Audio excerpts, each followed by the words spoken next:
God is love அப்படின்னு எத்தனை பேர் கேள்விப்பட்டிருக்கீங்க? நிறைய பேர் நம்ம நிறைய இடத்துல எழுதுவோம்ல, அத God is love, God is love அப்படின்னு எழுதுவோம். தமிழ்ல அன்பே கடவுள்னு சொல்றோம். நிறைய பேர் என்ன சொல்றாங்க, அன்பே சிவம் சொல்றாங்க. ஆமே.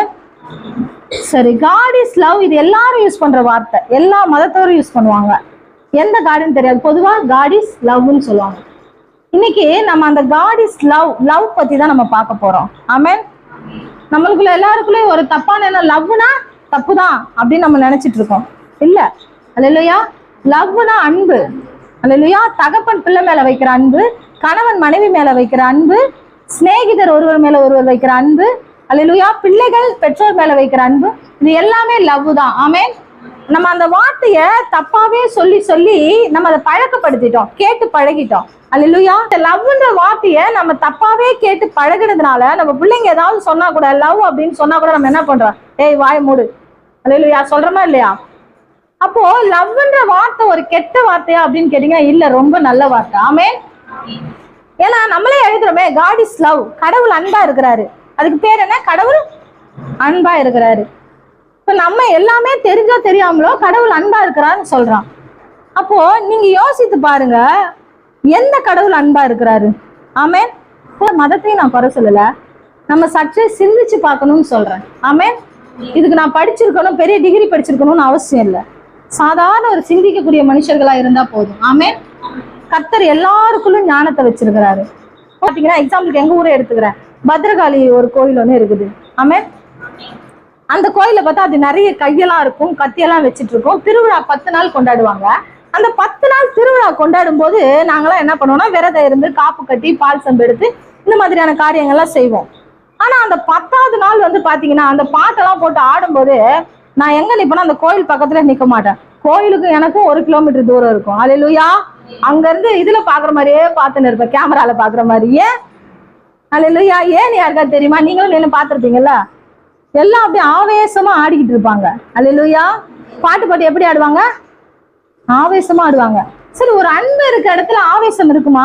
பயம் இருக்குமா? சொல்லுங்களேன், இருக்குமா? இப்ப நான் அன்பா இருக்கிறேன்னு வச்சுக்கோங்க, என் பிள்ளை நான் அன்பா இருந்தா என் பக்கத்துல வரும். பிள்ளை நம்ம வந்து எப்படி வைக்கிறோம்னா ஒரு ரோல் மாடலா வைக்கிறோமா? கடவுளை போல என்ன பண்ணோம், இருக்கணும், நம்ம அவரை போல அப்படி இருக்கணும், பரிசுத்தமா நல்லா இருக்கணும் அப்படின்னு நம்ம நினைக்கிறோம். இப்போ இயேசுவை எடுத்துக்கோங்க, மற்ற கடவுளை எடுத்துக்கோங்க. நான் மதம் மாத்துறதுக்காக சொல்லல, மனம் மாறுறதுக்காக சொல்லிட்டு இருக்கேன். அல்லேலூயா. இயேசு அப்படின்ற ஒரு கடவுள் வந்து மதம் இல்ல, அது வந்து என்னது இல்ல, மதம் இல்ல, இது ஒரு மார்க்கம், இறைவனை சென்றடைவதற்கான ஒரு வழி. அல்லேலூயா. இந்த வழிக்கும் மற்ற வழிகளுக்கும் என்ன டிஃப்ரெண்ட் தான் நான் சொல்லிட்டு இருக்கேன். நம்ம வாழ்க்கையில இருந்தே தான் நான் எடுத்து சொல்லிட்டு இருக்கேன். இப்போ எந்த நேரத்துல நான் ஜெபிக்கணும்னு நினைக்கிறேனோ நான் உள்ள வந்து தாராளமா ஜெபிக்கலாமா? ஜெபிக்க முடியாதா? சர்ச்சுக்கு வரலாமா? வரக்கூடாது. இதே அந்த நான் இப்ப சொன்ன அந்த பத்ரகாளி கோயிலுக்கு நைட்டு 12 மணிக்கு போக முடியுமா? ஏன்னா அது அருவாவோட இருக்கும். அல்லேலூயா. எப்போ வந்து என்ன பண்ணணும்னு தெரியாது. அப்புறம் இந்த அப்துல்லாபுரத்துல கூட என்ன பண்ணுவாங்கன்னா, இந்த திருவிழா வைக்கும் போது இந்த எருமை மாடெல்லாம் வெட்டிட்டு அதனுடைய ரத்தத்தை எடுத்து ஊத்துட்டு, நான் கண்ணெல்லாம் பார்த்தது இல்லை, ஆனா கேள்விப்பட்டதை நான் சொல்றேன். எடுத்து ஊத்திட்டு நைட்ல 12 மணிக்கு போவாங்க. திரும்பி பார்க்க கூடாதான். திரும்பி பார்த்தா அது என்ன பண்ணும், அடிச்சிருமா. அது மாதிரி செத்தவங்க இருக்காங்கல்ல, சாட்சி இருக்கிறாங்க. இப்போ ஒரு கடவுள் வந்து கொலை பண்ண முடியுமா? கொலை பண்றது கடவுள் ஆகுமா? கொஞ்சம் சிந்திச்சு பாருங்களேன். ஒரு கொலை பண்ற கடவுள் ஆகுமா? கடவுள்ல என்ன செய்யணும்? நம்மள பாதுகாக்கணும். ஆமென். சிஸ்டர் கரெக்டா சொன்னாங்க. ஒரு கடவுள்னா நம்மள என்ன பண்ணும்? என்னடா நம்ம வந்தோம்னா நம்ம கடவுளை பத்தி குறை சொல்றாங்களே. யார் கடவுளையும் நான் குறை சொல்லுங்க. அல்லேலூயா. ஏன்னா நானும் அதுல இருந்து வந்ததுனால நான் யோசிச்சு பார்த்தேன் எது உண்மையான கடவுள். ஆமென். நான் கேட்டேன் எது உண்மையான கடவுள்னு தெரியல, நான் இதெல்லாம் வேண்டுறேனே, நான் அதெல்லாம் செய்யறேனே, ஒண்ணுக்குமே பதில் கிடைக்கல எனக்கு அப்படின்னு நான் நினைக்கும் போதுதான் உண்மையான கடவுளாகிய இயேசு கிறிஸ்து தன்னை எனக்கு வெளிப்படுத்தினார். ஆமென். தேடுகிறவர்கள் அவரை கண்டுபிடிப்பார்கள். ஆமென். நான் சிம்பிளா நீங்க சொன்ன அந்த வார்த்தையில இருந்தா நான் சொல்றேன், காட் இஸ் லவ், அன்பா இருக்கவர் தான் கடவுள். இயேசு சொல்றாங்க, இயேசு சாமிகிட்ட போய் நீ எல்லா தப்பையும் பண்ணிட்டு போய் மன்னிப்பு கேட்கிற, அப்புறம் பார்த்தா என்ன பண்ற, அவர் மன்னிச்சிட்டாரு, நீ சர்ச்சுக்கு போறவனுக்கு எல்லாம் வெக்கமா இல்லையான்னு கேட்பாங்க. ஆமென். கேக்குறாங்களா? என்ன கூட கேட்டுக்கிறாங்கப்பா, அதனால சொல்றேன். அல்லேலூயா. மன்னிக்கிறவர் தான் கடவுள். அதுக்கு நம்ம பாவம் செய்யணும்னு அர்த்தம் இல்ல. ஒருத்தங்க நம்ம மன்னிக்கிறாங்கன்னா கணவனோ மனைவியோ மீண்டுமா அந்த தப்பை நம்ம பண்ணக்கூடாதுன்னு அர்த்தம். அதுக்குதான் மன்னிக்கிறாங்க. இனிமே நம்ம பண்ண மாட்டோம் நம்பிதான் மன்னிக்கிறாங்க. நம்ம பிள்ளைங்க தப்பு பண்ணும்போது கூட நம்ம என்ன பண்றோம், மன்னிச்சு வரோம்னா இனிமே பண்ணாத சொல்றோமா? அதேதான் இயேசு கிறிஸ்து சொல்றாரு. ஆமென். இப்போ மன்னிக்கிறவர் அன்புள்ளவர் தான் கடவுள். ஆமென். நம்ம அது தெரியாம அநேக நேரங்கள் என்ன பண்றோம், நம்முடைய நாட்களை வீணடிக்கிறோம். நானும் அப்படி நாட்களை வீணடிச்சேன். 22 வருஷத்தை வீணடிச்சேன். அல்லேலூயா. நிறைய கடவுளுக்காக விரதம் இருக்கிறது, செருப்பு இல்லாம காலேஜுக்கு போறது, நிறைய காரியங்களை செஞ்சிருக்கிறேன். வீணும் வெறுமையாதான் போச்சு எல்லாமே. அல்லேலூயா. அப்படிப்பட்டதை நான் கேட்பேன். இந்த முருகர் இருக்காரு, இந்த சிவன் இருக்கிறாங்களே, இப்போ இவங்களுக்கெல்லாம் நம்ம சபையில சகோதர சகோதரிகள் இருக்கிறோம், கணவன் மனைவியா இருக்கிறோம்.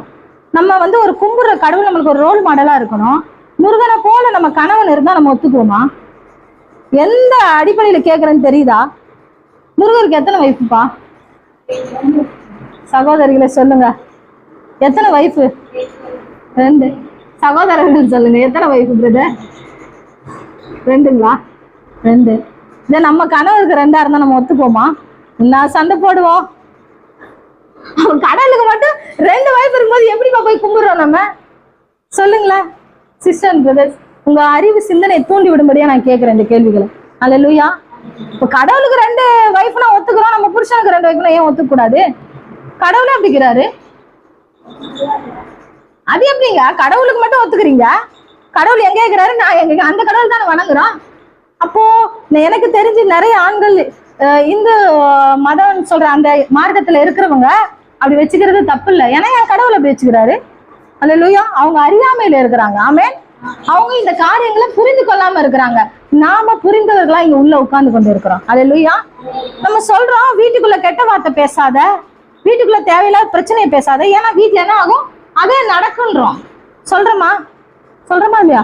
அப்ப நம்ம எதை யோசிக்கிறோம், எதை சிந்திக்கிறோம், எந்த கடவுளை வணங்குறோம், அதனுடைய கிரியை நம்ம வீட்டுக்குள்ள நடக்கும். ஆமென். அப்புறம் நிறைய சகோதரிகள் கவலைப்படுற நான் சொல்றேன், நான் பார்த்துருக்கேன். சொல்லுவாங்க, நல்லா தாங்க பாத்துக்கிறாரு, எல்லாமே வாங்கி கொடுக்குறாரு, ஆனாலும் வெளியே ஒண்ணு இருக்குது, கிளி மாதிரி வீட்டுல ஒண்ணு இருந்தாலும் குரங்கு மாதிரி வெளியே ஒண்ணு இருக்குன்னு சொல்லுவாங்க. அல்லேலூயா. அப்பெல்லாம் லேடிஸ் தான் சொல்லி கவலைப்படுவாங்க. இப்போ ஜென்ஸுக்கே அந்த நிலைமை. என் வைஃப் நான் இப்படி போனோன்னே இப்படி எங்கேயோ போறாங்க. அல்லேலூயா. ஊழியத்துல அநேக காரியங்களை பாக்குறதுனால உங்க முன்னதாக பேசி கொண்டு இருக்கிறேன். அல்லேலூயா. புல்பிட்ல நின்று என்னடா இப்படி எல்லாம் பேசுறாங்க? இல்ல, நம்ம வாழ்க்கைக்கு தேவையான சத்தியத்தை ஆண்டவர் கொடுக்க விரும்புகிறார். அல்லேலூயா. அப்ப கடவுள்லாம் எப்படிங்க இருக்கணும்? பரிசுத்தமா இருக்கணும். ஆமென். கடவுள் எப்படி இருக்கணும்? அப்ப நீங்க பரிசுத்த கடவுளை வணங்கினாதானே உங்க கணவர் பரிசுத்தமா இருப்பாங்க, உங்க பிள்ளைங்க பரிசுத்தமா இருப்பாங்க, உங்க குடும்பம் பரிசுத்தமா இருக்கும். ஆமென். திருவிழாக்கள்ல பாருங்க, நான் ஒரு கம்பாரிசனுக்காக தான் அதை எடுக்கிறேன், அந்த மதத்தை நான் குறை சொல்ல எடுக்கல. முஸ்லீம்ல கூட அப்படி இருக்குது. நிறைய இடங்கள்ல போய் பாருங்க, திருவிழா நடந்துன்னு இருக்கும். அந்த குறிக்கேட்டு நாங்க நேத்து முதல் நாளோ வேலூர் போயிட்டு வரும்போது ஒரு இடத்துல கும்பலா கூட்டமா என்னன்னு கேட்டேன் இவர்கிட்ட, ஆத்தா கிட்ட குறி கேக்குறாங்க. அல்லேலூயா. அந்த இடத்துல குடி இருக்குது. அந்த இடத்துல என்ன இருக்காங்க, ஆண்கள் குடிச்சிட்டு இருக்கிறாங்க. பேசுற வார்த்தைகள் எப்படி காது கொடுத்து லேடிஸ் பக்கத்துல நின்று கேட்க முடியாது. அல்லேலூயா. திருவிழாக்களை பாருங்களேன், என்னென்ன வார்த்தைங்க பேசுறாங்க. கரகாட்டம் வைக்கிறாங்க, அரைக்குறையா துணியை போட்டு ஆடுறாங்க, அதை நம்ம வீட்டு ஆண்கள் நின்று பாக்குறாங்க. நல்லதா? பரிசுத்தமானதா இது? அல்லேலூயா. அப்புறம் எப்படிங்க உண்மை கடவுள் அதை போய் தேடி கும்பிடணும்? எல்லா இடங்கள்லயும் நம்ம கொஞ்சம் யோசிச்சு பார்க்கணும். நம்ம பிள்ளைக்கு, நம்மளுக்கு பிள்ளை பெறுது, பிள்ளை நம்ம வளர்க்குறோம், பிள்ளைக்கு போயிட்டு அதை காண்பிக்க முடியுமா திருவிழால? நம்மளால அந்த கரகாட்டம் போட்டு ட்ரெஸ் போட்டு ஆடுறாங்களே, அது மாதிரி நம்ம பிள்ளை ஓ இது சூப்பரா இருக்குது நானும் போட்டுக்குவான்னு கேட்டா என்ன சொல்லுவீங்க? பதில் என்ன சொல்ல முடியும்? அல்லேலூயா. பிள்ளைகளை நம்ம ஒழுக்கத்தோட வளர்க்கணும். நாளைக்கு என் பிள்ளை ஆண் பிள்ளையா இருந்தாலும் பெண் பிள்ளையா இருந்தாலும், ஒரு ஆண் பிள்ளை ஒரு பெண் பிள்ளைய போய் தப்பா பாக்குது, தப்பா பேசுது அப்படின்னா அது காரணம் யாரு? நம்ம தான். டிவியில நல்லா நாடகத்தை போட்டு காட்டுறோம், சினிமாவை போட்டு காட்டுறோம், இப்படிப்பட்ட கடவுளை வணங்குறதுக்கு சொல்லி கொடுக்குறோம். எப்படி அது இருக்கும்? அல்லேலூயா. பரிசுத்தமான ஒரே ஒரு தெய்வம் இயேசு கிறிஸ்து தான். அல்லேலூயா. வேதம் முழுமையும் சரி, சரித்திரம் முழுமையும் சரி நம்ம போய் பார்த்தோம்னா அன்புள்ள ஒரே ஒரு தெய்வம் அவர் தான். பரிசுத்தமுள்ள ஒரே ஒரு தெய்வம் அவர் தான். யாராலையும் குற்றம் சொல்ல முடியாத தெய்வம். இயேசு கிறிஸ்து 33 வருஷம் வாழ்ந்தாருங்க, உயிரோட இருந்தாருங்க. ஒரு பெண்ணை கூட அவர் பார்த்து தப்பா பேசினாருன்னு வேதத்துல இல்ல, எந்த சரித்திரமும் சொல்லாது. ஆமே. இன்னைக்கு நம்மளுக்கு கிபி 2025 நம்ம இருக்கிறோம். இந்த 2025 எப்படி வந்துச்சு? இயேசு கிறிஸ்து பிறந்து இன்னையோட 2025 வருஷம் 8வது மாசம்.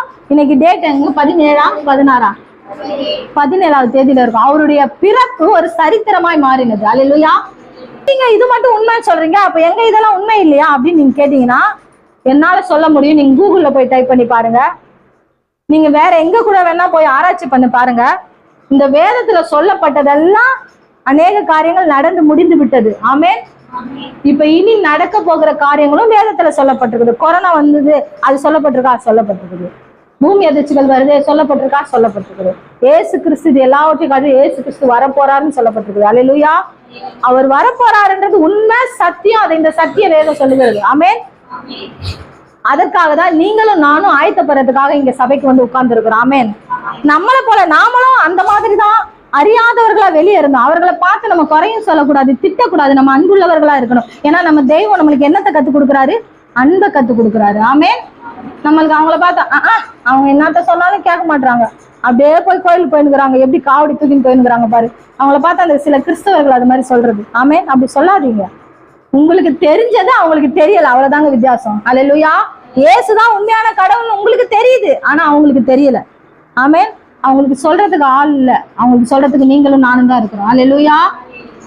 சொல்றேன், உங்க சகோதரர்களை குற்றப்படுத்தாதீங்க. குற்றப்படுத்துகிறது பிசாசினுடைய வேலை. ஆமென். அவர்களை மன்னிக்கிறது இயேசு கிறிஸ்துவனுடைய அன்பு. அல்லேலூயா. இப்போ நான் ஒரு கேள்வி கேட்கிறேன். இப்போ காட் இஸ் லவ், எது அன்பான கடவுள்னு சொன்னேன். இதுல ஏதாவது சந்தேகங்கள் இருக்கா உங்களுக்கு? ஏதாவது இருக்குங்களா? இல்ல இயேசு கிறிஸ்து மேல எதெல்லாம் குறை இருக்குது இல்ல அப்படின்னு சொல்றா நீங்க என்கிட்ட தாராளமா சொல்லலாம். அல்லேலூயா. அதை ப்ரூவ் பண்ண எல்லா வார்த்தைகளும் இந்த வேதாகமத்துல உள்ளது. ஆமென். உங்களை குற்றப்படுத்துறதுக்காக நான் இதெல்லாம் சொல்லலை. நானும் அதுல இருந்து தான் வந்தேன். அதனாலதான் நான் அதை ஃபீல் பண்ணி அதை சொல்லக்கூடிய எல்லா தகுதியோட தான் உங்களோட சொல்லிட்டு இருக்கேன். நானும் அதுல இருந்து தான் வந்த. வேறு பிரித்து கர்த்தர் என்னை எடுத்தார். இப்போ இன்னொரு கேள்வி நான் கேட்கிறேன் உங்க மத்தியில, இயேசு நமக்கு தேவையா? யாருக்கெல்லாம் இயேசு தேவைன்னுட்டீங்க? எதுக்கு இயேசு தேவை? நான் சில காரியங்களை உங்களுக்கு சொல்ல நான் விரும்புறேன். இயேசு கிறிஸ்து பழைய ஏற்பாட்டு காலத்திலையும் சரி, புதிய ஏற்பாட்டு காலத்திலையும் சரி அநேக அற்புதங்களை செஞ்சாரு. இஸ்ரவேல் ஜனங்களை 20 லட்சம் பேரை மோசே வனாந்தர வழியா நடத்தி கூட்டிட்டு வராரு. கூட்டிட்டு வரும்போது மேகம் அவர்களுக்கு மேக ஸ்தம்பமா அவர் பாதுகாப்பா வராரு. மேல கூடவே வராரு. அந்த மேகம் எங்க நிக்குதோ அவங்க நின்றுவாங்க. இரவுல அக்னி ஸ்தம்பமா அவங்கள பாதுகாத்தாரு. அவங்களுக்கு வானத்துல இருந்து வான தேவதூதர்கள் சாப்பிடக்கூடிய வானத்து மண்ணாவை மேல இருந்து கொடுத்தாரு. அல்லேலூயா. அப்பேற்பட்ட அற்புதத்தை எல்லாம் செஞ்சாரு. புதிய ஏற்பாட்டுல வியாதியஸ்தர்களை குணமாக்குனாரு. பேய் பிடிச்சவங்களை சுகப்படுத்தினாரு. ஊமையா இருக்கவங்களை பேச வச்சாரு. இதெல்லாம் எதுக்கு செஞ்சாரு? நம்ம வாழ்க்கையில அற்புதம் வேணும்னு சொல்றீங்க, நல்லதுதான். அது எதுக்காக அவர் செய்யணும்? எதுக்கு நமக்கு அவர் செய்யணும்? எக்ஸாம்பிள் நான் சொல்றேன். வெளியில கோயிலுங்களுக்கு போறாங்க இல்லையா, அவங்களுக்கு எல்லாம் அற்புதம் நடக்குதா இல்லையா? கொஞ்சம் யோசிச்சு பதில் சொல்லுங்க. நம்ம சொல்றோம், நான் கர்த்தரிடத்துல ஜெபம் பண்ண ஆண்டவர் எனக்கு ஒரு குழந்தைய கொடுத்தாருன்னு சொல்றான். குழந்தை இல்லாத எக்ஸாம்பிள் நான் சொல்றேன். வெளியே இருக்கவங்க என்ன சொல்லுவாங்க? மாங்காத்தம்மன் கோயிலுக்கு போனேன், விரதம் இருந்தேன், எனக்கு குழந்தை போந்துச்சு. திருப்பதிக்கு பராத்திக்கினேன், ஸ்தோத்திரம். வார்த்தைகள் இப்படி வருதுன்னு நினைச்சீங்கன்னா நான் ஆளுங்க சொல்றேன், அந்த ஸ்லாங்லயே நான் சொல்றேன். திருப்பதிக்கு பராத்திக்கினேன், எனக்கு குழந்தை போந்துச்சு சொல்றாங்களா இல்லையா? வெளியில இருக்கவங்களுக்கு அற்புதம் நடக்குதா இல்லையா? அப்ப வெளியே இருக்கவங்களுக்கு அற்புதம் நடக்குது, நம்மளுக்கும் அற்புதம் நடக்குது. அப்புறம் நம்ம ஏன் இயேசுவை தேடணும்? மத்தேயு எழுதின சுவிசேஷம் 5ஆம் அதிகாரம் 45வது வசனத்தை வாசிக்கலாமா? இந்த வேத வசனம் 2வது பாதியில தெளிவாய் சொல்லுகிறது, அவர் தீயோர் மேலும் நல்லோர் மேலும் தமது சூரியனை உதிக்க பண்ணி நீதி உள்ளவர்கள் மேலும் அநீதி உள்ளவர்கள் மேலும் மழையை பெய்ய பண்ணுகிறார். ஆமென். அப்போ நீ கெட்டவனா இருந்தாலும் சரி, நல்லவங்களா இருந்தாலும் சரி, விக்கிரகத்தை வணங்குறவர்களா இருந்தாலும் சரி, தேவனை வணங்குகிறவர்களா இருந்தாலும் சரி, எல்லாருக்கும் ஒரே சூரியன் தானே. நம்மளுக்கு வேற சூரியன், அவங்களுக்கு வேற சூரியனா? மழை பெய்யுது, அவங்க மேல வேற மழை, நம்ம மேல வேற மழை இல்ல. இதை எல்லாவற்றையும் செய்கிறவர் யாரு? இங்க யாருன்னு சொல்லப்பட்டிருக்குது? தேவன். ஹல்லேலூயா. தேவன் தான் கர்த்தராகிய இயேசு கிறிஸ்து. ஆமென். அவர்களுக்கும் மழை அவர் தான் பெய்ய பண்றாரு, அவங்களுக்கும் சாப்பாடு அவர் தான் கொடுக்கிறாரு, அவங்களுக்கும் பாதுகாப்பு அவர் தான் கொடுக்கிறாரு, நம்மளுக்கும் அவர் தான் கொடுக்கிறாரு. அல்லேலூயா. அப்ப நான் அதுல இருந்திருக்கலாமே, நான் ஏன் இதுல வரணும்? அவர்களுக்கும் நம்மளுக்கும் ஒரு வித்தியாசம் உண்டு. ஆமென். என்ன வித்தியாசம் தெரியுங்களா? நம்ம அந்த விக்கிரகத்துல இருந்து பிரித்தெடுக்கப்பட்டவர்கள். எதுக்காக? நித்திய ஜீவனுக்காக. ஆமென். நித்திய ஜீவன்னா என்ன? பரலோக வாழ்க்கை. நீங்க படுகிற நம்ம வீடு இது கிடையாது. இங்க நம்ம சொந்த வீடு கட்டி வச்சிருந்தாலும் நம்ம வீடு இது கிடையாது. நம்முடைய வாசஸ்தலம் எங்க இருக்கு? பரலோகத்துல இருக்கு. மரித்தவர்கள் 2 இடத்துக்கு தாங்க போவாங்க. ஒண்ணு பரலோகம், இன்னொன்னு நரகம். இந்த பரலோகத்துக்கு போறவங்க பரதீசி என்ற இடத்துல இளைப்பாரி கொண்டு இருப்பாங்க தேவனுடைய நியாயத்தீர்ப்பு வரைக்கும்.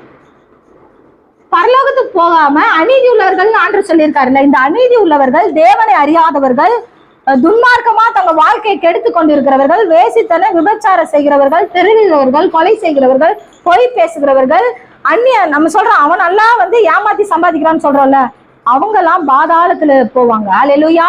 பாதாளம் என்ற ஒரு இடம் இருக்கு, அங்க போவாங்க. ஆமென். அங்க இருக்கிறவர்கள் அப்படியே நரகத்துக்கு டிரான்ஸ்ஃபார்ம் பண்ணி அங்க போயிடுவாங்க. இப்படி நம்ம பாதாளத்திலையும் நரகத்திலையும் போய் நம்ம கஷ்டப்படாதபடிக்கு, அக்னியில வேகாதபடிக்கு உங்களை என்னை அவர் தெரிந்து கொண்டு பரலோகத்துக்கு முன் குறித்திருக்கிறார். ஆமென். அதனால்தான் நம்ம சர்ச்சுக்குள்ள இருக்கிறோம். ஆமென். ஆனா அற்புதங்களை நம்ம யோபு புத்தகத்துல பாக்குறோம். பிசாசு வந்து தேவபுத்திரர்கள் நடுவுல வந்து நின்று அவர் என்ன கேட்கிறாரு, யோபுனா சோதிக்கலாமா அப்படின்னு கேக்குறாரு. அதுக்கு சரி நீ சோதிச்சு பாத்துக்கோ, என் பிள்ளையன் பர்மிஷன் கொடுக்கறது யாரு? யாரு? ஆண்டவரு. அல்லேலூயா. அப்போ பிசாசு ஒருத்தனுக்கு அற்புதத்தை செய்ய முடியும், பிசாசு ஒருத்தனுக்கு வந்து எல்லா காரியங்களையும் செய்ய முடியும். அதுக்கு அனுமதியை கொடுக்கறதே ஆண்டவராக இயேசு கிறிஸ்து தான். அல்லேலூயா. அவங்களுக்கு அற்புதம் நடக்கிறதுக்கு காரணமும் யார் தான்? ஆண்டவராக இயேசு கிறிஸ்து தான். ஏன் நீங்க சும்மா சொல்றீங்க ஆண்டவராக இயேசு கிறிஸ்து தான் நீங்க சொல்லலாம். அதுக்காக நான் ஒரு வசனத்தை சொல்றேன். யாக்கோபு, புதிய ஏற்பாட்டுல யாக்கோபு 1ஆம் அதிகாரம் 17வது வசனத்தை வாசிங்க. நன்மையான எந்த ஈவும் பூரணமான எந்த வரமும் பரத்திலிருந்து உண்டாகி ஜோதிகளின் பிதாவினிடத்திலிருந்து இறங்கி வருகிறது. அவரிடத்தில் யாதொரு மாறுதலும் இல்லை, யாதொரு வேற்றுமை நிழலும் இல்லை. அல்லேலூயா. அவர் பட்சாபாதம் இல்லாத தேவன். யாரையும் அவரு பட்சாபாதமா பார்க்க மாட்டார். அதனாலதான் உங்களை என்னை இங்க உள்ள கொண்டு வந்திருக்கிறாரு. அல்லேலூயா. நன்மையான எந்த ஈவா இருக்கட்டும், நன்மையான எந்த காரியமா இருக்கட்டும், அது ஜோதிகளின் பிதாவாகிய நம்முடைய கர்த்தராகிய இயேசு கிறிஸ்துவினிடத்திலிருந்து இறங்கி வருகிறது. அல்லேலூயா. அவங்களுக்கும் நன்மை உண்டாகும், நம்மளுக்கும் நன்மை உண்டாகும். ஆனா அவங்களுக்கு கொடுக்கிற நன்மையோடு கூட என்ன இருக்கும்? வேதனை இருக்கும். ஆண்டவர் கொடுக்கிற நன்மையோடு கூட நமக்கு வேதனை இருக்காது. அவர் கொடுக்கிற நன்மையோடு கூட அவர் வேதனையை கூட்ட மாட்டாரு. ஆமென். ஆனா அவர்களுக்கு என்ன இருக்கும்? வேதனை எல்லாம் இருக்கும், ஆனா மனசுல நிம்மதி இருக்காது. அல்லேலூயா. ஆனா கர்த்தருக்குள்ள வந்து உண்மையாலுமே தன்னை ஒப்பு கொடுத்தவங்க, தன்னுடைய மனசுல எனக்கு கோபம் இல்லைங்க, எரிச்சல் இல்லைங்க, பொறாமை இல்லைங்க, எனக்கு அதெல்லாம் எதுவுமே இல்லை, நான் அன்பாவே இருக்கிறேன், ஆண்டவர் சொல்ற வார்த்தையை நான் கீழ்படுகிறேன்னு சொல்றவங்க வாழ்க்கையில சமாதானம் இருக்கும். அல்லேலூயா. சந்தோஷம் இருக்கும். எது இருந்தாலும் எது இல்லாட்டி அந்த சமாதானம் இருக்கும். அல்லேலூயா. சமாதானத்துக்குள்ள நம்ம பிரவேசிக்கும்படியா கர்த்தர் நம்மை செய்கிறார். எல்லாம் அந்த சமாதானத்துக்காக தான் அநேக பேர் சைக்காலஜிஸ்ட போய் உட்கார்ந்து இருக்கிறாங்க. பைத்தியம் பிடிக்கிற மாதிரி இருக்கு எனக்கு அப்படின்றாங்க. ஒர்க் ப்ரெஷர், படிப்பு ப்ரெஷரு, உலக காரியங்களை குறித்து கவலை. அல்லேலூயா. ஆனா தேவனை நம்புகிற நமக்கோ ஒரு அடைக்கலம் உண்டு. எல்லாவற்றையும் தேவனிடத்துல நான் ஒப்பு கொடுத்துட்டேன், அவர் பார்த்துக்குவார். ஆமென். நம்மளால இந்த ஒரு கை விரல கூட அசைக்க முடியாதுங்க. வாழ வைக்க வந்த தெய்வம் அவர். எதுக்காக அவர் நமக்கு அற்புதத்தை செய்யணும், எதுக்காக நம்மளுக்கு அதிசயத்தை செய்யணும்னா, வாழ்க்கை ஃபுல்லா அதை செய்யறதுக்காக அவர் நம்மளை அழைக்கல. அவர் நம்ம மேல வச்ச அன்பை புரிந்து கொள்ளணும்ன்றதுக்காக தான் அவர் அழைச்சிருக்கிறார். அல்லேலூயா. ஆண்டவர் 10 கட்டளையை மனுஷர்களுக்காக கொடுத்தாரு. அதை ஏன் கொடுத்தாரு நான் இதை முடிச்ச பிறகு சொல்றேன். ஆண்டவர் 10 கட்டளை கொடுத்தாரு. அதுல முதலாவது கட்டளை என்னன்னா, என்னை அஞ்சி உங்களுக்கு வேற தேவர்கள் உண்டாயிருக்க வேணாம். ஏன்னா ஆண்டவர் தான் எல்லாவற்றையும் படைச்சாரு. 6ஆம் நாள்ல மனுஷனையும் படைச்சாரு, நம்ம படைச்சாரு. அவர் அவருடைய சாயலின்படி, அவருடைய ரூபத்தின்படி நம்ம படைச்சிருக்காராம். ஆமென். ஆவி, ஆத்மா, சரீரம்னு 3 நமக்குள்ள இருக்கு. நம்மளுக்கு தெரியறதெல்லாம் சரீரம் தான். சில நேரம் சொல்றதுல எனக்கு மனசு வலிக்குதுங்க, ரொம்ப அவங்க அப்படி பேசிட்டாங்க, மனசு ரொம்ப வலிக்குது, ஆத்மா பாடுபடுது. அல்லேலூயா. நமக்குள்ள ஆத்மா இருக்கு, மூச்சு காற்று போகுது, ஆவி. தேவன் படைத்துட்டு நம்மளுக்கு என்ன பண்றாரு? ஜீவ சுவாசத்தை நாசியில ஊதுறாரு. அவருடைய ஆவி நமக்குள்ள இருக்கு. ஆத்மா அவர் கொடுத்த ஆத்மா இருக்கு, சரீரம் இருக்கிறது. ஆமென். இந்த சரீரம் ஆண்டவர் இந்த மண்ணுல இருந்து தான் எடுத்து உருவாக்குறாருன்னு எல்லாத்துக்குமே தெரியும். இந்த மண்ணு மீண்டுமா மண்ணையே போய் சேரும். நம்மள அதனாலதான் கொண்டு போய் மண்ணில் புதைக்கிறாங்க. வேதத்துல சொல்லப்பட்டிருக்கு, மனுஷன் மீண்டுமா மண்ணுக்கே திரும்பும். அந்த நம்ம ஆண்டவர் கொடுத்த அந்த ஆவி தேவனிடத்துல போகும். அந்த ஆத்மா நியாய தீர்ப்புக்காக காத்திருக்கும். அல்லேலூயா. பாதாளத்துக்கு நான் போக போறேன்னா, பரதீசுக்கு போக போறேன்னா, பரலோகத்துக்கு போக போறேன்னா. அல்லேலூயா. அப்ப ஆண்டவர் என்ன சொல்றாரு? என்னை அஞ்சி உனக்கு வேற தேவர்கள் உண்டாயிருக்க வேணாம். ஏன்னா நான் தான் உன்னை உருவாக்குனேன், நீ என்னதான் வணங்கணும். அது நியாயமா இல்லையா? படைச்ச கடவுளை விட்டுரும். அவர் படைச்ச மரத்தையும் அவர் தான் படைச்சாரு, மண்ணையும் அவர் தான் படைச்சாரு, கல்லையும் அவர் தான் படைச்சாரு. அதெல்லாம் செதுக்கிட்டு இதுதான் கடவுள், ஐயோ சாமின்னு அதுக்கு ஒரு மாலையை போடுறோம். அல்லேலூயா. ஆண்டவர் சொல்றாரு, நான் சிருஷ்டித்த பொருளை சேவிக்காதீங்க, சிருஷ்டியை சேவிக்காதீங்க, சிருஷ்டித்த என்னை சேவிங்கன்றாரு. அல்லேலூயா. அதுதானே நியாயம். படைச்சவரை தானே கும்பிடணும். அம்மா அப்பா தானே பிள்ளைங்க அம்மா அப்பான்னு சொல்லணும். அதை விட்டுட்டு மற்றவங்களை பார்த்து, பக்கத்து வீட்டுக்காரங்களை பார்த்து, படைச்ச பொருளை பார்த்து சொல்லலாமா? ஆமென். அதனாலதான் ஆண்டவர் சொல்றாரு, என்னை அஞ்சி உங்களுக்கு வேற தேவர்கள் உண்டாயிருக்க வேண்டாம். 2வது, வானத்துக்கு கீழேயும் தண்ணீருக்கு கீழே உண்டாயிருக்கிறவைகளுக்கு ஒப்பான ஒரு சொரூபத்தை உண்டாக்காதீங்க. தண்ணீர் கீழே என்னங்க இருக்கு? பாம்பு இருக்குது தண்ணியில. அதை எடுத்து வந்து ஒரு சிலையா வச்சு அதை கும்பிடுறோம். பாம்பு சாமி தானே, கும்பிடுறீங்களே, அதையே வீட்டுக்குள்ள வந்து அடிச்சு போடுறீங்க. அல்லேலூயா. சாமி தானே, வீட்டுக்குள்ள கூப்பிட்டு உட்கார வைக்கலாம்ல. யாராவது உட்கார வச்சுக்கிறீங்களா? சாமி சாமின்னு கையெடுத்து கும்பிடுறாங்க. வெள்ளிக்கிழமை செவ்வாய்க்கிழமைனா ஊதுபத்தி எத்தனை பேர் கொளுத்துறோம், பாலெல்லாம் ஊத்துறோம். வீட்டுக்கு நம்ம சாமி நம்மளே தேடி வருது. அப்புறம் வீட்டை விட்டு நீங்க எகிரி குச்சி ஓடுறீங்க, இல்ல ஒரு கம்பை எடுத்துன்னு வந்து அடிக்கிறீங்க. அடிச்சா செத்து போகுது. உங்க சாமியை அடிச்சா செத்து போகுது. அல்லேலூயா. ஒரே ஒரு விஷயம் சொல்றேன், தேவன் ஆவியா இருக்கிறார், அவர் எங்கும் இருக்கிறார். அல்லேலூயா. அவருக்கு உருவம் இல்லை கடவுளுக்கு. ஆமென். அதனாலதான் இங்க ஏதாவது சில உருவம் வச்சிருக்கோமா? இல்ல. இந்த வேத வார்த்தைகளை தான் ஆண்டவர் கொடுத்த வார்த்தை. அல்லேலூயா. அதனாலதான் நம்ம ஏசப்பா சிலை கூட வைக்கிறது இல்லை, அது கூட விக்கிரகம் தான். அவர் அப்படி இருப்பாரு யார் சொன்னது? ஒரு சினிமா ஆக்டரை வச்சு அவருடைய பேச எடுத்துன்னு வந்து அதே மாதிரி வரைஞ்சிருக்கிறாங்க. அல்லேலூயா. அதுவும் விக்கிரகம் தான். தேவன் ஆவியா இருக்கிறார். நீங்க போயிட்டு இருக்கும்போது மனசுல பேசுவேன்னு கூப்பிட்டு பாருங்களேன், அவருடைய பிரசனத்தை உணர முடியும், அவருடைய சமாதானத்தை உணர முடியும், அன்பை உணர முடியும். அல்லேலூயா. அப்ப ஆண்டவர் சொல்ற ரைட்டா தப்பா? தண்ணீருக்குள்ள உள்ள ஒன்னையும் வானத்துக்கு மேல இருக்க நட்சத்திரத்தை ஒரு சாமியா கும்பிடுறோம், நிலா ஒரு அவருடைய நாமத்தை சொல்லக்கூடாது. சும்மாவே யாருன்னா சண்டை போட்டு நான் ஏசு பாப்புல தெரியுமா, நான் ஆண்டவர் கும்பிட தெரியுமா, நான் சொன்னதெல்லாம் சத்தியம் அப்படின்னு போய் சொல்லக்கூடாது. அவருடைய நாமத்தை எடுக்கவே கூடாது, நம்மளுக்கு தகுதி இல்லை. அல்லேலூயா. சத்தியம் பண்ணக்கூடாதுன்னு வேதவசனம் சொல்லுது. ஆமென். சத்தியமும் பண்ணக்கூடாது, அவருடைய நாமத்தை வீணில வழங்கக்கூடாது. இயேசு வணங்குற நீங்க இயேசுக்கு சாட்சியா தான் ஜீவிக்கணுமே தவிர, அவனை பார்த்தா அவளை பார்த்தா தப்பு பண்ணிட்டான், திருடிட்டான், கொலை பண்ணிட்டான்னு சொன்னா அவருடைய உங்க அப்பா தானே அவரு. ஆமென். மற்ற சாமியெல்லாம் என் புள்ளன்னு நம்மள சொல்றது கிடையாது. ஆண்டவராக இயேசு கிறிஸ்து மட்டும்தான் அப்பா பிதாவேன்னு கூப்பிட பண்ணுகிறதான புத்திர சுவிகாரத்தின் ஆவியை கொடுத்திருக்காரு. பிள்ளைகள் ஆகும்படி நமக்கு அதிகாரம் கொடுத்திருக்காரு. அவருடைய நாமத்தை நிமித்தம் அவரை விசுவாசிக்கிறவங்க எத்தனை பேரோ அத்தனை பேரும் அவருடைய பிள்ளைகள் ஆகும்படி அதிகாரம் கொடுத்திருக்காரு. அல்லேலூயா. அப்ப அப்பா பேரை கெடுக்கலாமா? உங்க பேச்சுல, நடத்தையில, சொல்லுல, செயலில ஆண்டவருடைய நாமம் மகிமைப்படணும். சர்ச்சில் ஒரு பேச்சு, வெளியே ஒரு பேச்சு இருக்கக்கூடாது. அல்லேலூயா. அதுக்கு அடுத்தபடியாக 8வது வசனம். ஆமென். ஓய்வு நாள்லாம் நம்ம சேர்ந்து ஆராதிக்கிற இந்த நாளை பரிசுத்தமா தேவனுடைய அந்த ஒரே ஒரு நாள் தான் ஆண்டவருக்கு நம்ம கொடுக்க போறோம். கொடுக்கிற 2 மணி நேரத்தை ஒழுங்கா கொடுக்கணும் ஆண்டவர் சமூகத்துல. அல்லேலூயா. நமக்காக எல்லாமே செய்த தேவன், அவருக்காக ஒரு 2 மணி நேரம். அதுக்கப்புறம் ஆமென். அடுத்த கட்டளை என்னது? 5வது கட்டளை ஆண்டவர் கொடுத்தது, உன் தகப்பனையும் தாயையும் கனம். அவங்க என்ன தப்பு பண்ணாலும் சரி, என்ன பண்ணாலும் சரி, நம்மளை பெற்று வளர்க்கும்படியா நம்மளை ஆண்டவர் அவங்க கிட்ட தான் கொடுத்தாரு. ஆமென். அவங்கள கனம் பண்ணணும். ஏன்னா உன் ஆயுசு நாட்கள் நீடித்திருப்பதற்கு தந்தையும் தாயும் கனம் பண்ணணும் இன்னொரு இடத்துல சொல்லப்பட்டிருக்குது. அப்ப தந்தையும் தாயும் கனம் பண்ணீங்கன்னா உங்க ஆயுசு நாள் நீங்க ரொம்ப நாள் வாழலாம். அல்லேலூயா. அதுக்கப்புறம் அடுத்தது, இது உங்களுக்கே தெரியும், கொலை செய்யாதிருப்பா. யாரும் கொலை செய்ய போறது இல்ல. அதுக்கு இன்னொரு விஷயம் நான் சொல்றேன் ஆப்போசிட்டா, யாருடைய இருதயத்தையும் கொலை செய்யாதிருப்பீர்களாக. யாருடைய இருதயத்தையும் காயப்படுத்தி கஷ்டப்படுத்தி அவங்கள மனமடிவு உண்டாக்காதீங்க. அல்லேலூயா. மன்னிக்க கற்றுக்கொள்ளுங்க. ஏன்னா இயேசு கிறிஸ்து நம்மை மன்னித்தார். என்ன பண்ணாரு? மன்னிச்சாரு. நீங்களும் நானும், நீங்க எப்படியா தெரியாது, நான் உள்ள வர்றதுக்கு தகுதி இல்லாத ஆளு. அல்லேலூயா. என்ன அவர் மன்னிச்சாரு. அப்ப எங்க அப்பா என்ன மன்னிச்சாரா, நானும் அடுத்தவங்களை மன்னிக்கணும்ல. அவர்கிட்ட மட்டும் மன்னிப்பு வாங்கிக்கிறது, ஆனா நான் மட்டும் மன்னிக்க மாட்டேன். எப்படி அது? அல்லேலூயா. அவரை போல இருக்கணும்னா நம்ம மன்னிக்கணும். அல்லேலூயா. அதுக்கப்புறம் 14, விபச்சாரம் செய்யாதிருப்பாய். இது எல்லாருக்கும் தெரியும், ஒரு கணவன் ஒரு மனைவி தான். அதற்கு மேல போனா அது பாவம். அல்லேலூயா. அப்ப விபச்சாரம் செய்யக்கூடாது. களவு செய்யாதிருப்பாயாக. அதுக்கப்புறம் திருடக்கூடாது. 9வது சொல்லுங்க. இதுதாங்க நம்ம லேடிஸ் உள்ள மிக முக்கியமான விஷயம். பார்த்த மாதிரியே சொல்றது, அவங்க செஞ்சத இல்லங்க, அவங்க அப்படிதான் செஞ்சிருக்காங்கன்னு கூட சொல்றது இல்ல. காதுல கேட்டுட்டு அப்படிதான் நடந்துச்சுன்னு பொய் சாட்சி சொல்றோம். அல்லேலூயா. பொய் சாட்சி சொல்லாதீங்க, தேவனுக்கு அது விரோதமானது. ஒவ்வொருத்தரும் ஒரு நாள் வரப்போகுது, அந்த நாள்ல நம்ம மரித்த பிறகு நம்ம ஆத்மா தேவனுக்கு முன்பதாக போய் நிக்க போகுது. ஒவ்வொருவனும் தன்னை குறித்து கணக்கு ஒப்புவிக்கணும். இந்த வார்த்தை ஏன் சொன்னேன், அந்த வார்த்தை ஏன் சொன்னேன், அவங்கள பத்தி ஏன் குறை சொன்னேன், இவங்களை பத்தி ஏன் குறை சொன்னேன். ஆண்டவர் அதுக்கு நம்மளை அழைக்கலையே. அல்லேலூயா. பொய் சாட்சி சொல்லாதிருப்பாயாகன்னு ஆண்டவர் சொல்றாரு. அதுக்கு அடுத்தது இச்சியாதிருப்பாயாக. இச்சியாதிருப்பானா பிறனுடைய வீட்டையோ, பிறனுடைய மனைவியையோ, பிறனுடைய எந்த ஒரு பொருளையோ, பிறன்னா அடுத்தவங்களுடைய எந்த பொருளையும் பார்த்து என்ன பண்ணாதீங்க. நிறைய பேர் என்ன பண்றாங்க, மற்றவங்க ஹஸ்பண்டோட நம்ம ஹஸ்பண்டை கம்பேர் பண்றது. அவங்க அவ்வளவு சம்பளம் வாங்குறாங்க, என்னன்னா ஒரு 4000 5000 தான் வாங்குறாங்க. அல்லேலூயா. இது பேசுறவங்க உண்டு. ஆமென். அடுத்தவங்க ஹஸ்பண்டோட நம்ம ஹஸ்பண்டை கம்பேர் பண்ணிப்போம். ஆண்டவர் உங்களுக்கு கொடுத்தது நல்ல, அடுத்தவங்க பொருளுக்கு ஆசைப்படாது இருப்பீர்களாக. ஆமென். சரிங்க, இந்த 10 கட்டளையும் புரிஞ்சுச்சா?